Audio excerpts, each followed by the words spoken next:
I'm Lindsay Watson, and I play Piilani in The Wind and the Reckoning. A lot.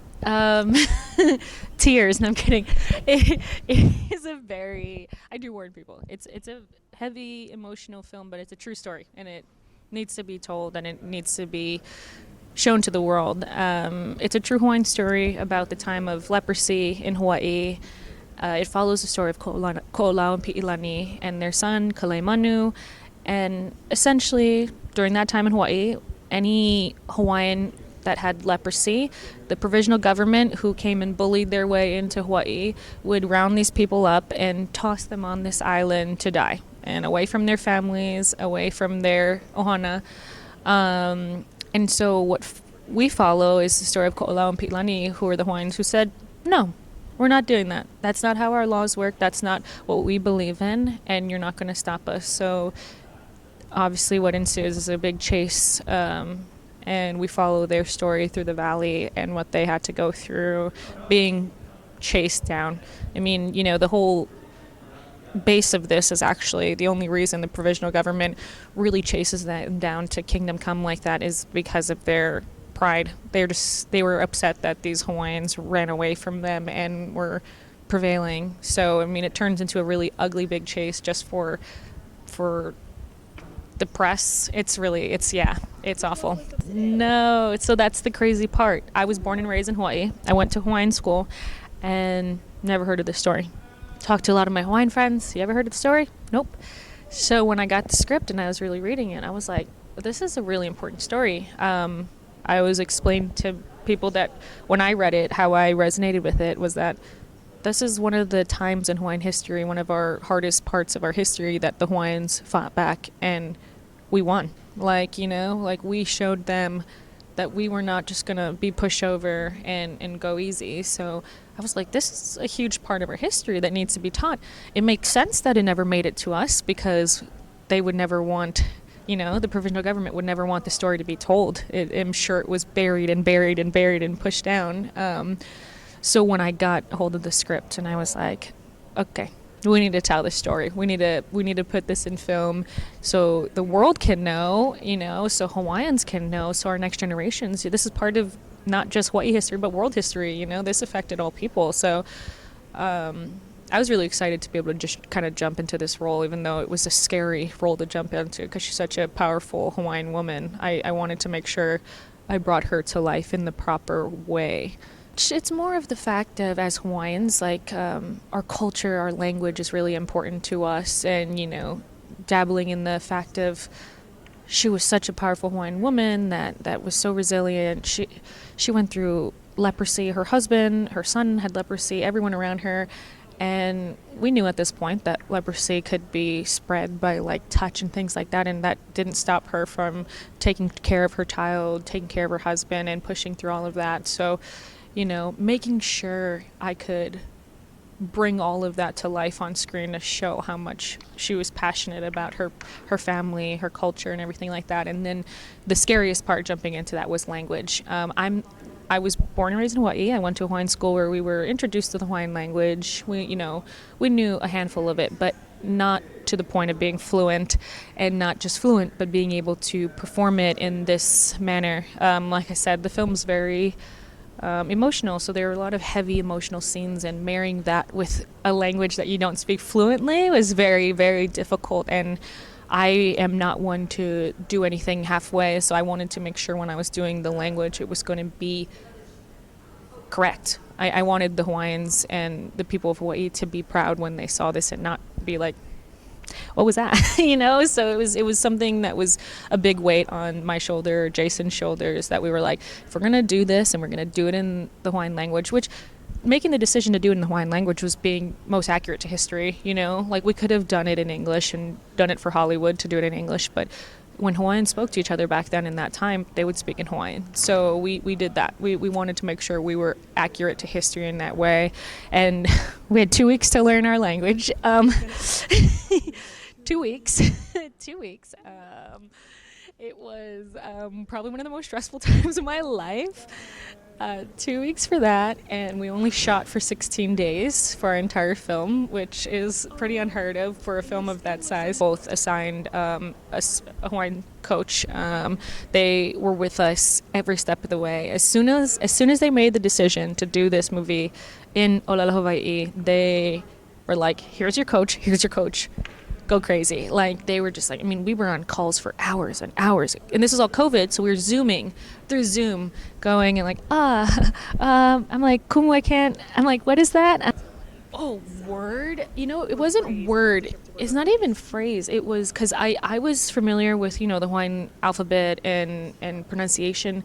One of the hardest things is the breath. So there's a handful of sentences, like picture like, you know, an English written sentence that's like 10 words and there's a period. In English would be like, you could take a breath throughout.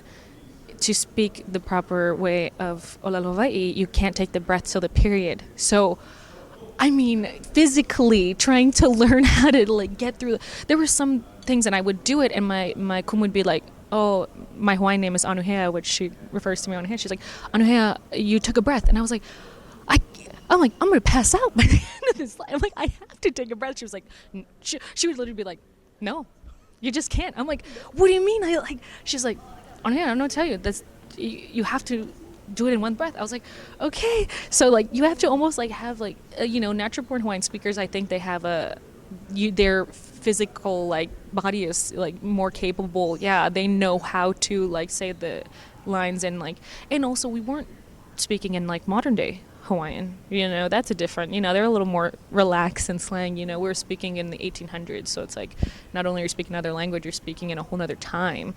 So it was exhausting. Yeah, no, 2 weeks. And it's like, and it wasn't just acting. It like once you see it, you'll see there's like a lot of physicality of we're barefoot the whole time because that's just how it was back then. Oh, wrecked. They were wrecked. Absolutely wrecked. My feet wrecked. My stress wrecked. Like everything. But again, it was like so cool because everyone was there with the heart to tell this story. So it's like, I mean, we didn't have a lot of money. We didn't have a lot of time. We had a whole lot of heart. And that's kind of what kept us pushing through. I mean, lots of late nights.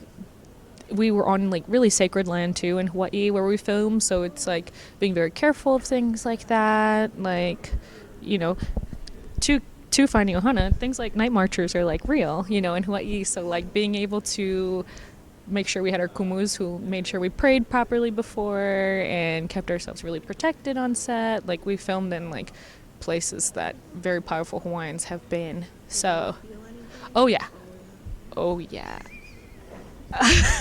I go, that's for another story time because I go, that was scary. But it's weird. It's like scary, but also you kind of have ease, like knowing like it's your ancestors. Like, but yeah, they played some games with us, not gonna lie.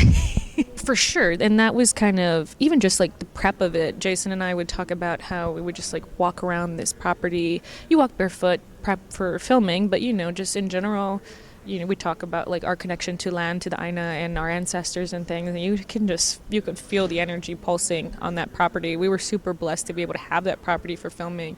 It was kind of forced on us for the fact of COVID. We filmed in the middle of COVID, so we didn't really have an option, but it ended up being a perfect situation for us to get prepared for it. Thing was going on at once, and it was like that idea of history repeating itself, this living with COVID.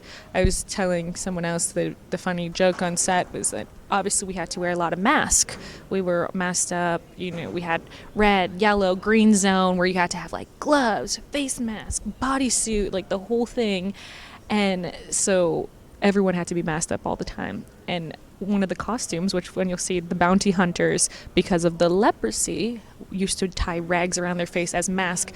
And so wardrobe would be like, we're just gonna sew your actual COVID mask into your leprosy mask. So it's perfect. They were like, we don't even need to like stress about it. You have mask on all the time. We're like, exactly. So I was like, genius. And I'm like, but also creepy of how literally history repeating ourselves, the parallels in this moment. So, and again, I tell people that's what helped us break down that wall of like, if COVID never happened and we filmed this, there would have been an extra level for me as an actress to go like, what's it like living in a global pandemic? What would that be like? What would she feel like? I was like, oh, I know exactly what it feels like. I am living it right now. You're out there. Lots of bugs, lots of geckos, lizards, everything you could think of. But guess what? That's how they lived in the 1800s. It's quiet. It's buggy. It's silent. We made campfires every night because we had nothing else to do. Everything.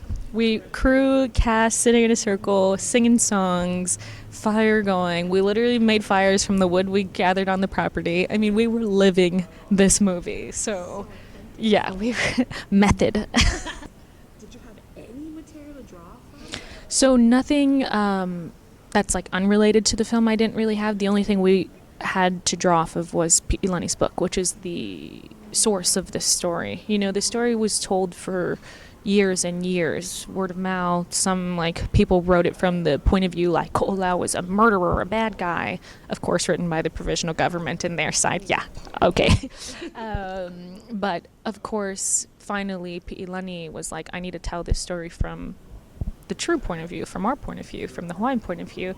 And she told the story, but she wrote it in ʻŌlelo Hawaiʻi in Hawaiian. So many people tried to translate, but she spoke very poetically, and it was really hard for people to translate it properly. It wasn't until the early 2000s that they actually translated her book in like the most 2000s, that they translated into the most like authentic, true form to like her words, is when our director and our producer was like, oh, this is what we're going off of. Like, this is the most accurate like way to describe what they went through, and that's how they pulled from to make their script. And then I was also able to look through that book to kind of get an idea of who Piilani was, why she did what she did, her motivations, like her things that made her go on in life, you know, because I always just think about how awful that time must have been, and watching your husband and your son die from leprosy in front of you. Like, how do you move on? How do you do that? And realizing she's just like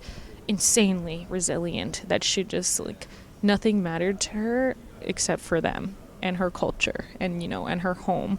So that was really what I had to pull from to kind of build who she was. We have some like images and things like that was kind of cool. You can pull some things from the images, but that was the other thing about the story, is there's nothing like it out there.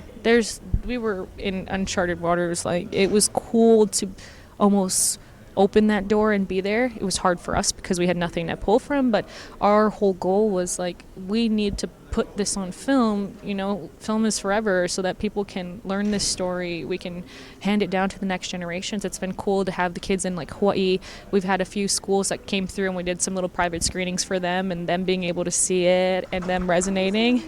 Oh my God, we still to this day, we've had many private audiences and it's been really fun, but these kids they were the best audience ever. They were on the island of Kauai and they were so animated. It was so cool because, you know, we had a lot of adult audiences, and also, you know, it's more of an adult film, I would say, just because, you know, there's guns, there's explosions, it's aggressive, but still watchable for kids.